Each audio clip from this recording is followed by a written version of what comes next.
Next, let's bring in former Secretary of State under Trump's first term and former CIA Director Mike Pompeo.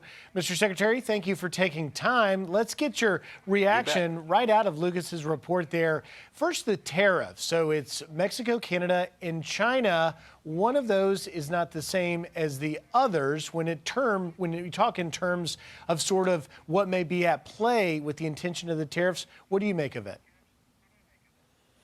It's great to be with you.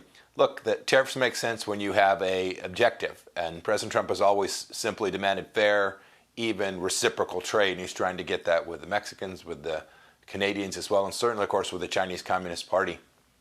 So I'm hopeful he'll be able to achieve that. I think some of the risk of inflation that people talk about is likely overstated. Some of this will end up being absorbed by the producers. And to know exactly where the economic risk will fall is difficult to know in advance, but make no mistake about it, the tariffs are legitimate means of achieving an end. I hope we've made very clear to them our expectations so that we can go back and reduce tariffs, reduce subsidies in every one of these places, perhaps save for the Chinese Communist Party where there are multiple objectives that have to be completed, not just on trade, but on national security as well. And in terms of the fentanyl, obviously precursors coming from China, then coming across our southern border with Mexico, certainly perhaps part of it? Undoubtedly. I remember this from the first Trump administration.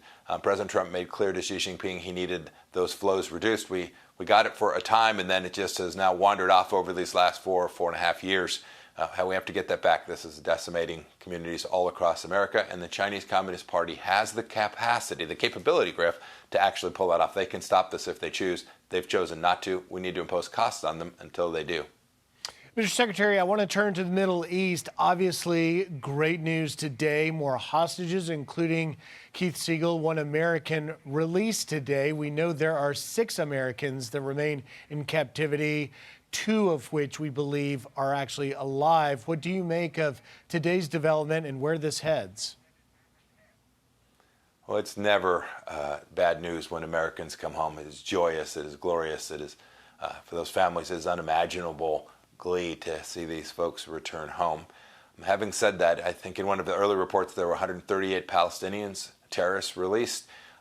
They'll commit terror again, so the risk to the next set of American families is very real. We need to make sure, importantly, Griff, that we continue to support the Israelis in their effort to decimate Hamas. They can never be in control, they can never be in charge, and they can never reorganize. And the Israelis also have to create space on their northern border. We'll have more hostages if we can't get the Hezbollah to be completely destroyed by the Lebanese armed forces and allow the Israeli people who still aren't living in their homes, Griff, have 70,000 people still can't go back to the northern part of Israel.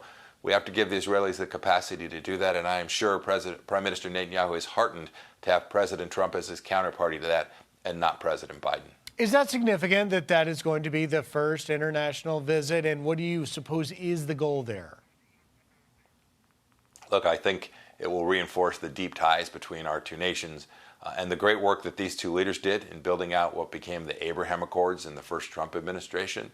And then I'm sure each of them will want to talk about how it is they're going to get at the real root of this problem, the regime in Iran. How is it they're going to take out that regime in a way that gives Israel the security assurances it needs and then reduces the risk for America, right? If you put America at the front of your foreign policy, you don't want to send our young men and women to fight and risk their lives in the Middle East. And taking out the regime in Iran is a core part of making sure we don't ever have to do that to any American family. And lastly, Mr. Secretary, I want to get your reaction to 6 Americans freed in Venezuela. Rick Grinnell going down there, a big victory there. But then the president just a little while ago saying that Venezuela agrees to take back criminal illegal migrants, some of whom may be part of that Tren de Aragua gang members. What's your reaction to that? That is all good news. Getting those folks home is fantastic news. Getting these violent criminals out of America, also really good news. What I don't know is what the trade for that was. That is, if there was some deal here. I hope we have not forgotten that Maduro is an illegitimate leader of the country, stole the election. Second, he's an indicted kingpin in the United States of America. And then finally, we shouldn't forget, he's in the control of the Iranians, the Chinese, and the Russians. He is mere puppet there in Caracas. And he is evil incarnate. He is bad for our region, and we need to make sure that we continue to use American power in the Western Hemisphere in a way that protects and puts America first, and we don't go down a path of thinking we can negotiate with someone like Nicolas Maduro on the security matters that matter so much to the American people. And just, we've got to let you go, Mr. Secretary, but it sounds just there's a bit of caution, trepidation in negotiating or dealing with Maduro, something that the previous administration didn't do. Do you have a word of caution for this current administration? I remember how we handled it in the first one. We put enormous sanctions, real pressure on Maduro. We almost got him out of there. I hope that will be the same model. I hope that will be a model that understands that if you can get to a great outcome for America, so be it. But the chance that Nicolas Maduro is going to do anything but the bidding of the Russians and the Chinese Communist Party and the Cubans seems very unlikely to me. Former Secretary of State Mike Pompeo. Mr. Secretary, thank you for taking time and joining us today. Thank you so much. You have a good rest of your weekend. All right.